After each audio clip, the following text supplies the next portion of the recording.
जय Maharashtra public. मी दत्तात्रय बुधावले. माझी नोकरी 24 तास या यूट्यूब चॅनलमध्ये सरचे स्वागत आहे. आजच्या चर्चेचा विषय आहे की नारी शक्ती ॲपमध्ये काही पर्याय आपल्याला नवीन पाहायला मिळत आहेत. या पर्यायांचा नेमका अर्थ काय होतो आणि आपण भरलेला फॉर्म सबमिट झाला आहे परंतु अजून तो पेंडिंग दाखवत आहे, याचा अर्थ काय होतो हे आज आपण या व्हिडिओतून पाहणार आहोत. तसेच अनेक पर्याय देखील या नारी शक्ती ॲपमध्ये अपडेट झालेले आहेत. आय बटन नावाचे एक चिन्ह आपल्याला प्रोफाईलमध्ये पाहायला मिळेल. त्या बटनावरती क्लिक केल्यानंतरनं काही पर्याय आपल्याला पाहायला मिळतात. काही जणांचे प्रोफाईल आता चेक झालेले आहेत आणि त्यांच्या प्रोफाईलवरती इन रिव्ह्यू हा स्टेटस अपडेट झालेला आहे.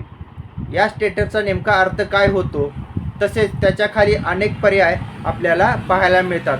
उदाहरणार्थ एडिट या बटनाचा नेमका अर्थ काय आहे, त्याचे काय काम आहे हे आज आपण व्हिडिओमधून जाणून घेणार आहोत. व्हिडिओ मोठा होण्याची शक्यता आहे आणि खूप महत्त्वाचा हा व्हिडिओ असणार आहे, त्यामुळे शेवटपर्यंत हा व्हिडिओ आपण पाहायचा आहे. सर्वात प्रथम आपल्या प्रोफाईलमध्ये जाऊन आय बटनावरती क्लिक करायचं आहे. त्या बटनांमध्ये एकूण 4 पर्याय आपल्याला पाहायला मिळतात. पहिला पर्याय हा ॲप्रूव्ह, दुसरा पर्याय इन रिव्ह्यू, तिसरा पर्याय रिजेक्टेड आणि चौथा पर्याय डिसॲप्रूव्ह. या सर्व पर्यायांचा नेमका अर्थ काय होतो आणि आपल्या प्रोफाईलवरती कोणते स्टेटस अपडेट झालेले आहे, या सर्वांची माहिती आज आपण या व्हिडिओतून पाहणार आहोत. तर व्हिडिओ पुढे आपण चालू ठेवूया. नारी शक्ती ॲपमध्ये काही नवीन पर्याय उपलब्ध झालेले आहेत. त्या सर्व पर्यायांचा अर्थ आपण क्रमाने पाहणार आहोत. सर्वांनी आता नारी शक्ती ॲपमध्ये रजिस्ट्रेशन करून आपला फॉर्म सबमिट केलेला आहे, परंतु काही जणांचे form in pending to submit असा दर्शवत आहेत. याचा अर्थ नेमका काय होतो तो आता आपण पाहूया. इन पेंडिंग टू सबमिट याचा अर्थ आपण भरलेला फॉर्म अधिकाऱ्याकडे पेंडिंग आहे. आपला फॉर्म अजून चेक केला नाही म्हणून तो फॉर्म पेंडिंग आहे असे दर्शवलेले आहे. पर्याय क्रमांक 2 SMS व्हेरिफिकेशन डन. ज्यांचे SMS व्हेरिफिकेशन डन झालेले आहे त्यांचा फॉर्म सबमिट झालेला आहे, किंवा ज्यांचे SMS व्हेरिफिकेशन डन हा पर्याय लाल अक्षराने दर्शवलेला असेल तर त्यांचे SMS व्हेरिफिकेशन राहिलेले आहे, तर त्यांनी लवकरात लवकर आपलं SMS व्हेरिफिकेशन करून घ्यावे व आपला फॉर्म सबमिट करावा. 3 नंबरचा पर्याय एडिट फॉर्म. ज्यांनी फॉर्म भरताना काही चूक केलेली आहे, उदाहरणार्थ बँकेचा खाते क्रमांक, IFSC कोड किंवा आधार कार्डचा फोटो अपलोड करताना चुकला असेल तर एडिट या बटनावरती क्लिक करून आपण आपला फॉर्म सुधारू शकता. हा पर्याय फक्त एकदाच वापरता येतो. नवीन अपडेटमध्ये आपल्याला उजव्या कोपऱ्यामध्ये आय बटन दिसत आहे. आय बटनामध्ये एकूण 5 पर्याय उपलब्ध झालेले आहेत. त्यामध्ये पहिला पर्याय पेंडिंग टू सबमिट.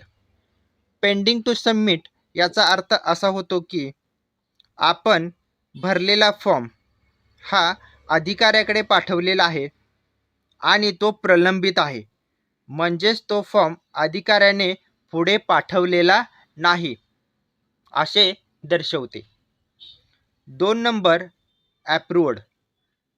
आपला फॉर्म भरला गेलेला आहे आणि तो मंजूर झालेला आहे. आता तुम्हाला काही करण्याची आवश्यकता नाही. आपला फॉर्म पूर्णतः सबमिट झालेला आहे आणि आपली डॉक्युमेंट व्हेरीफाय झालेले आहेत आणि तो फॉर्म अप्रूव्ड झालेला आहे, म्हणजेच आपला फॉर्म मंजूर झालेला आहे असा त्याचा अर्थ होतो. सर्वसाधारण सर्व काही प्रोफाईलवरती इन रिव्ह्यू हा पर्याय सर्वसाधारण लोकांना दिसत आहे.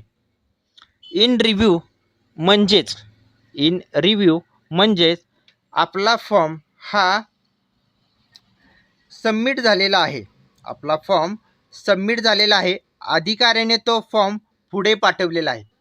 बघा, आपला फॉर्म सबमिट झालेला आहे आणि अधिकाऱ्याने तो फॉर्म पुढे पाठवला आहे व अधिकारी चेक करीत आहेत. इन रिव्ह्यू म्हणजे काय, आपला फॉर्म अधिकारी काय करीत आहेत, चेक करीत आहेत असा त्याचा अर्थ होतो. 4 नंबर रिजेक्टेड.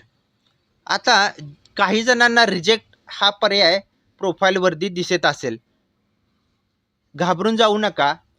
आपला फॉर्म रिजेक्ट झाला म्हणजे आपण जी डॉक्युमेंट, जी माहिती भरलेली आहे ती चुकीची भरली गेलेली आहे, त्यामुळे आपला फॉर्म हा रिजेक्ट झालेला आहे. रिजेक्ट झालेला फॉर्म तुम्ही पुन्हा योग्य ती कागदपत्रे जोडून सबमिट करा व आपली माहिती अचूक पर्यायामध्ये भरा असा त्याचा अर्थ होतो. आणि शेवटचा पर्याय डिसअप्रूव्ड. याचा अर्थ असा होतो की तुमचा अर्ज पुन्हा आला आहे. तुमचा अर्ज काय आहे, पुन्हा तुमच्या प्रोफाईलवरती आलेला आहे. तो पुन्हा एडिट करा व पुन्हा न चुकता भरा. म्हणजे काही पर्यायामध्ये डिसअप्रूव्ह म्हणजे आपण जी भरलेली माहिती आहे ती काही थोडीफार प्रमाणामध्ये चुकलेली आहे.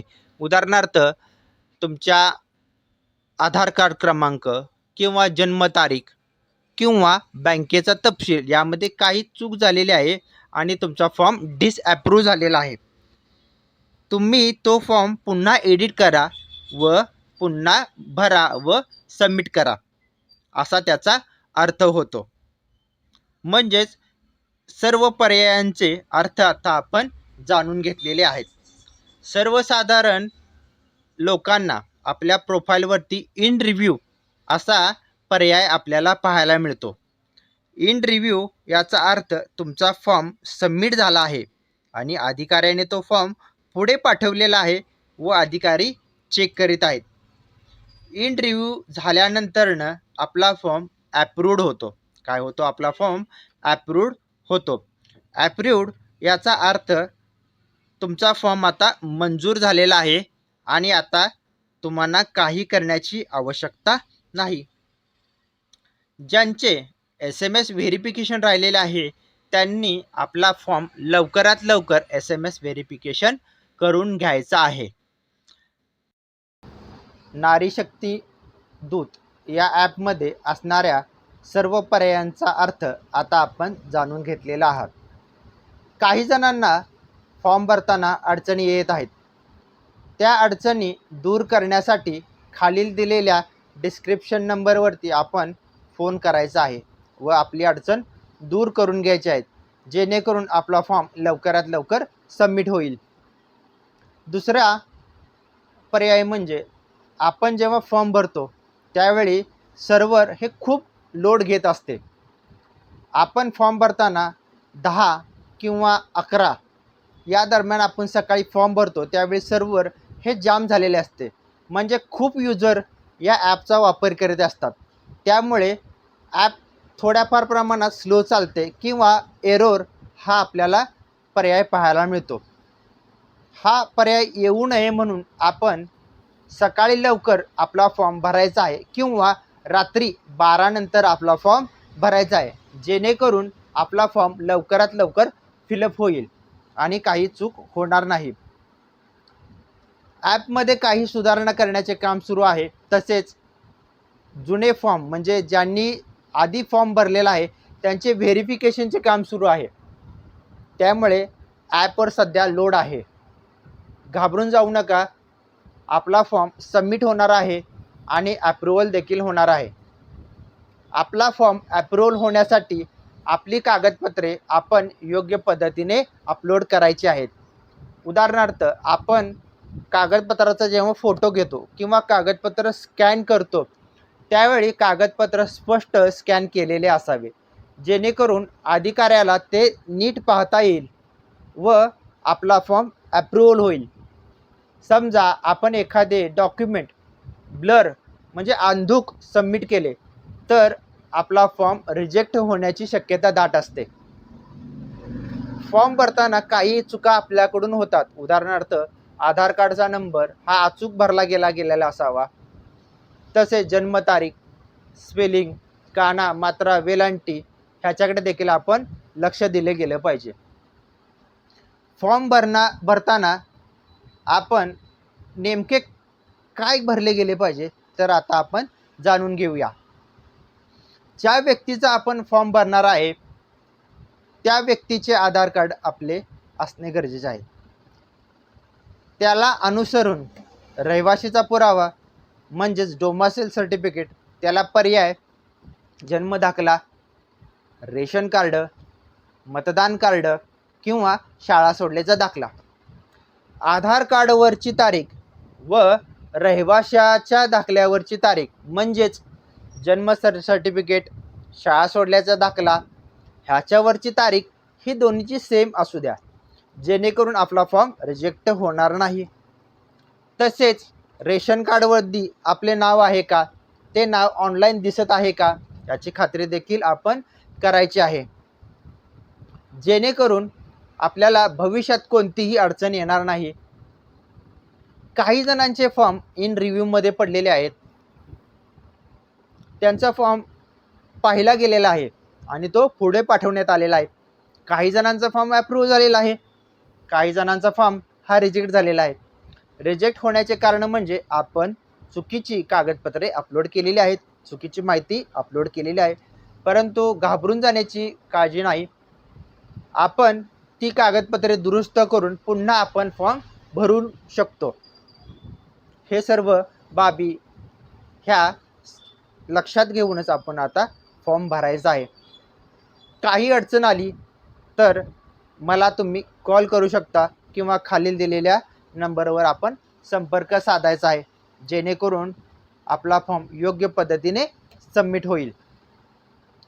हे होते नारी शक्ती दूत ॲपमधील आलेल्या पर्यायांची सर्व माहिती. तर आपण आपला फॉर्म योग्य पद्धतीने भराल ह्याची मी दक्षता घेतो आणि हा व्हिडिओ इथेच थांबवतो. जय हिंद.